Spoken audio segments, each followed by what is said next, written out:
Hey guys, Southern Comfort here. Well, we've got some sweet potatoes here that are starting to make little slips. And this is how I get my sweet potato slips, is I take my potatoes and put them in some potting mix. Now these are refrigerator containers here that come out of a refrigerator that I saved. And I just take potting mix and I fill it up. Now I won't be watering these until they start putting out leaves. And we're in January.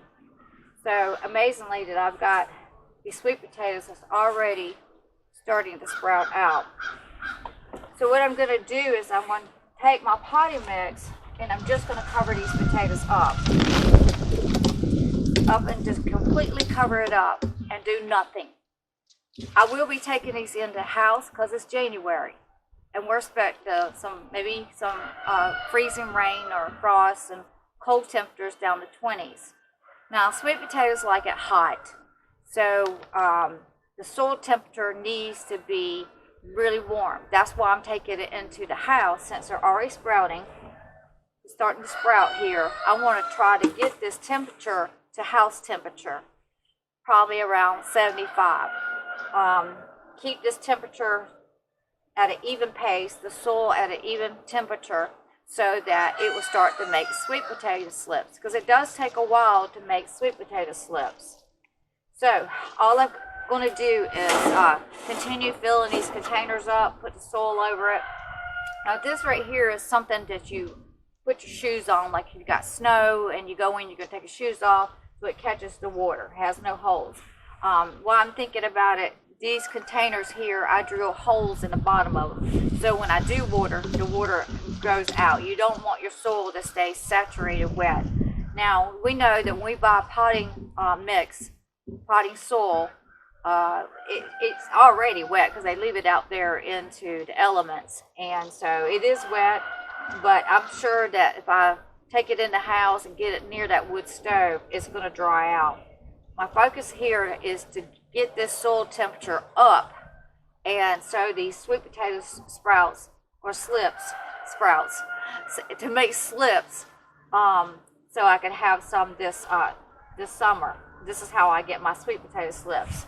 Now, since I do have a cat, I have this hardware wire that I have cut, and you know how cats are. They're just curious, and this looks like a good cat litter box. Now he comes in and out, so I don't want him to think this is a cat litter box. And so I've got this hardware wire that's going to be going on the top of it to keep him out. And so that's pretty much it. We're going to continue putting some soil in here and take these containers into the house, put something up under it, and watch these babies grow. This is how simple it is to make sweet potato slips. These are Covington potatoes. Usually I grow Georgia Jets. I've been growing sweet potato slips and potatoes for years. And it sure is nice to turn around and just take and save some sweet potatoes. And then don't eat your seed. Save some sweet potatoes and not spend money, but save money and grow sweet potato slips to have a sweet potato harvest.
Today we're going to be planting sweet potato slips. These potatoes was grown from last year's harvest. Just place the potatoes into some soil. I like to place them into soil that has fertilizer in it from the big box store. Keeps it from drying out as much or being too soggy. The first thing I do is have a bucket of water. So that when I pull my slips, I place them right into the water. The next thing I do is hold the potato down as much as possible, jiggle it. So where the potato's at, I try to hold the potato down. If it comes up, I just replant it. These roots are smaller. That's why I like to let them grow as much as possible. And I can let these grow a little bit more. I'll try to grab one and shake it. Try not to pull the potato up. I'm at an angle here. And it's got a good root system.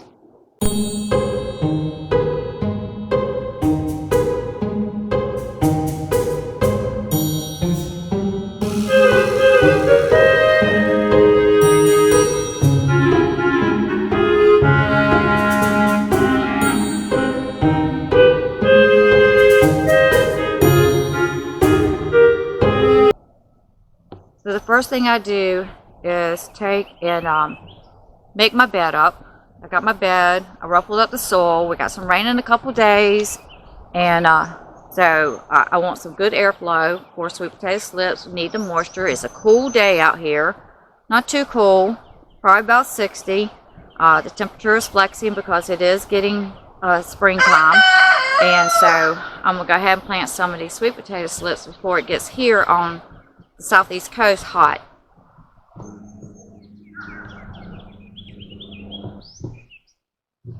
So here's my bucket of sweet potato slips I just pulled up.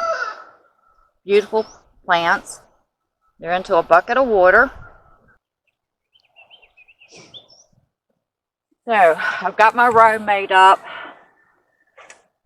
And what I like to do, I'm going to plant these approximately 10 to 12 inches apart. Sometimes I plant them 8 inches.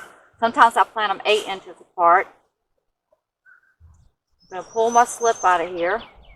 Nice, beautiful plant. Good root system. And what I like to do is lay it down. And since my plants are big, some of them are big, but these first ones I'm pulling are nice and big.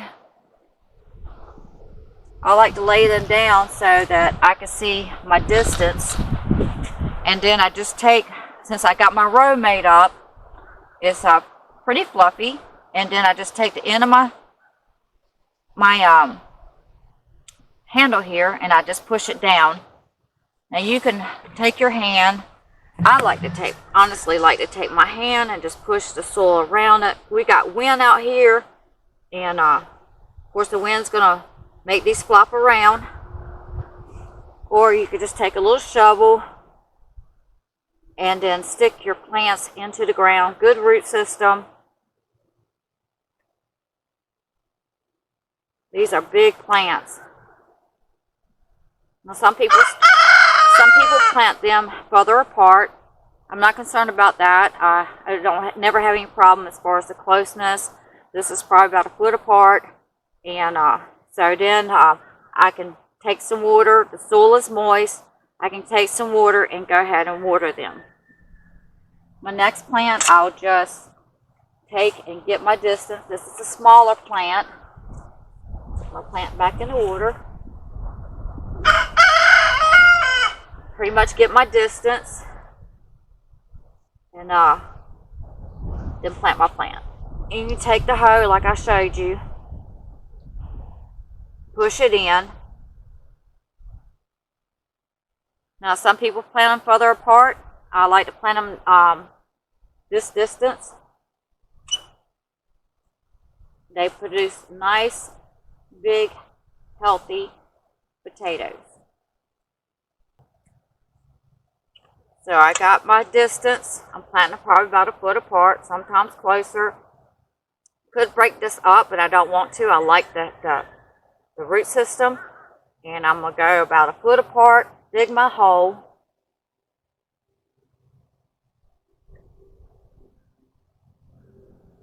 Mash the soil around it. The wind is blowing today. And these will, they are big plants.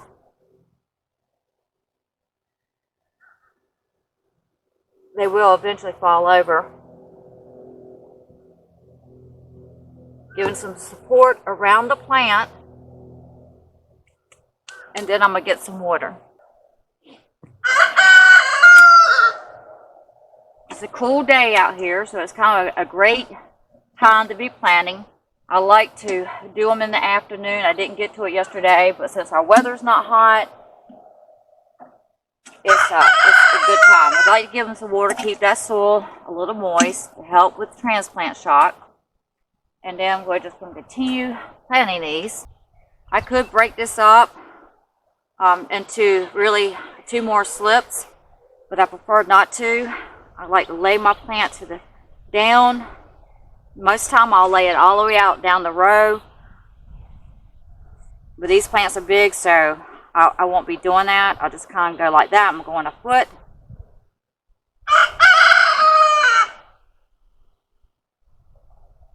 Put those roots down in that dirt. And that soil. The soil has been amended for a while now. Put some dirt around it because we got wind out here.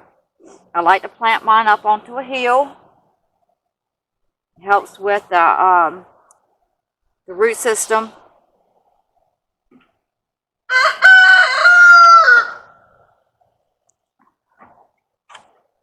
So the ground won't be so hard. I'm giving it a dose of water. I'm trying to fluff it out because I know it's going to fall down. Push the dirt around the roots, get out any air pockets. Now the soil is pretty wet. Give my other plants some water. They just got planted. And then we'll move to our next one. Dig down. Now the soil is really soft. I'll take my hoe and mash it at the end, push it down into the soil, especially if I just tilt it up. It just creates you not to be bending over as much. Sweet potatoes do like the heat, but the weather's going to warm up. That one's a small one. Most time I'll plant them about that size. But some of them grow faster than the others. I'll give them a little shake. Make sure the soil is around the top to help hold it until it gets established.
Guys, thank you so much.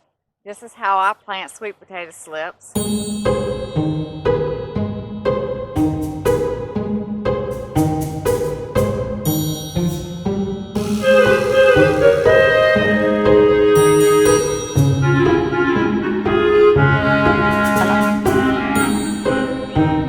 potatoes?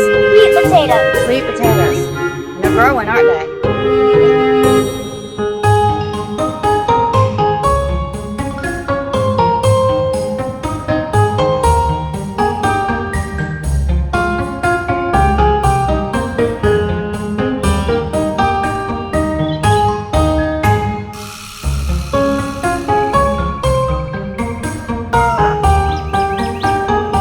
Hey, this is Cammie with Southern Comfort. We're into June now, and I'm going to show you what I got planted that's growing for June. These are sweet potatoes, and they were growing from sweet potato slips. And so we are into June, and they're doing super wonderful, beautiful plants. They do have some bug pressure that happens every year, but that's not a problem because it doesn't affect the potatoes.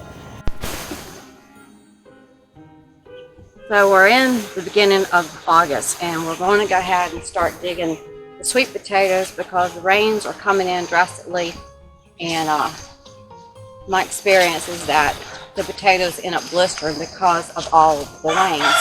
So here I have dug up already, and this is probably a 30-foot row, and I have gotten 4 5-gallon buckets of potatoes.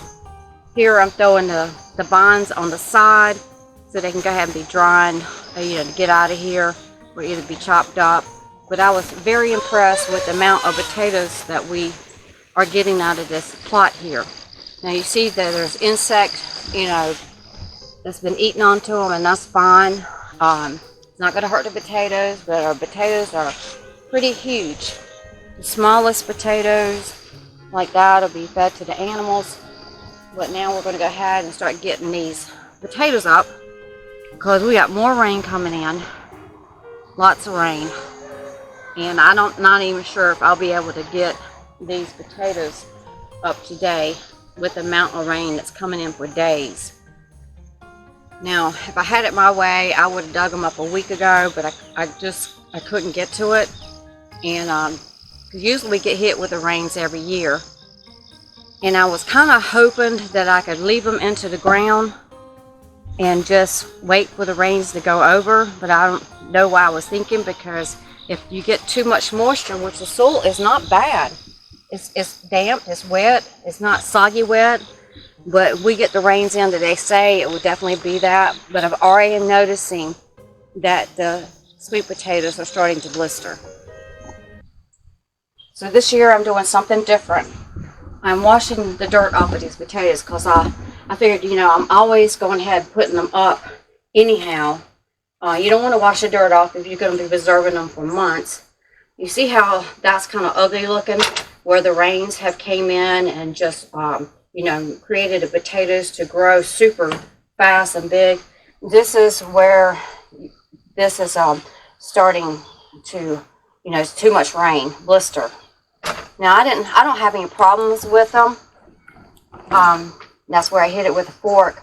I don't have any problems with them because I always go ahead and preserve them with the blistering. But as you can tell, and it really only takes like 2 days for this to start taking place. Some of the potatoes don't have it. Some of them do.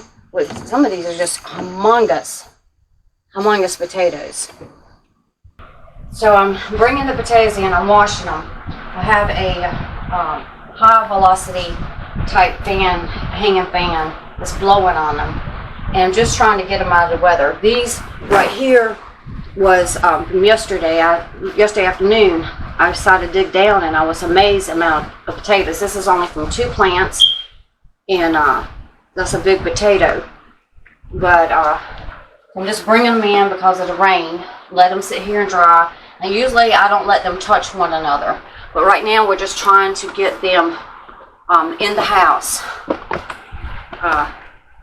These little places like that, it's not a problem. I just cut it out. Potatoes, by the time you preserve them, however you decide to do it, they're all the same if you preserve them. Like, that thing is huge. It's like tremendously a big potato. So I'm very happy with the harvest. Just created them to split. Yeah, maybe if I dug down there, you know, this wouldn't happen. Got them out a little bit earlier. But then some of these potatoes like this one wouldn't have been as big.